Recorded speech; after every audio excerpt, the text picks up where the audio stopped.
ఈ బ్రేస్లెట్ స్వరోస్కిలో తీసుకున్నాను. కొని 2 మంత్స్ కూడా అవ్వలేదు. అప్పుడే స్టోన్స్ అయితే ఊడిపోయాయి. మీకు తెలుసో లేదో స్వరోస్కిలో 2 ఇయర్స్ వారంటీ ఉంటుంది. బిల్ ఉంటే చాలు వారంటీ అయ్యేలోపు కలర్ చేంజ్ అయినా, స్టోన్స్ ఊడిపోయినా మనం జ్యువెలరీ ఇచ్చేసి సేమ్ పీస్ కొత్తదైతే తీసుకోవచ్చు.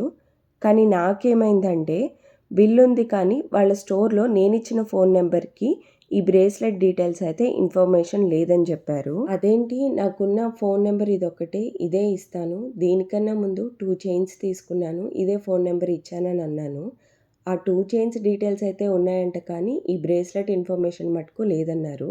ఒకసారి స్టోర్ వాళ్ళతో కన్ఫర్మ్ చేసుకొని నాకు కాల్ చేసి చెప్తా అన్నారు. న్యూ జ్యువెలరీ ఇస్తామా ఇవ్వమా అని చెప్పి. 2 డేస్ తర్వాత అయితే ఇవ్వలేము బట్ ఈ ఒక్కసారికి ఇస్తాము అని ఇలా చిన్న కాన్వర్జేషన్ అయితే జరిగింది. ఎనీహౌ నాకైతే నా న్యూ బ్రేస్లెట్ వచ్చింది. మీకు ఈ వీడియో నచ్చినట్లయితే లైక్ చేసి ఛానల్ని సబ్స్క్రైబ్ చేయండి.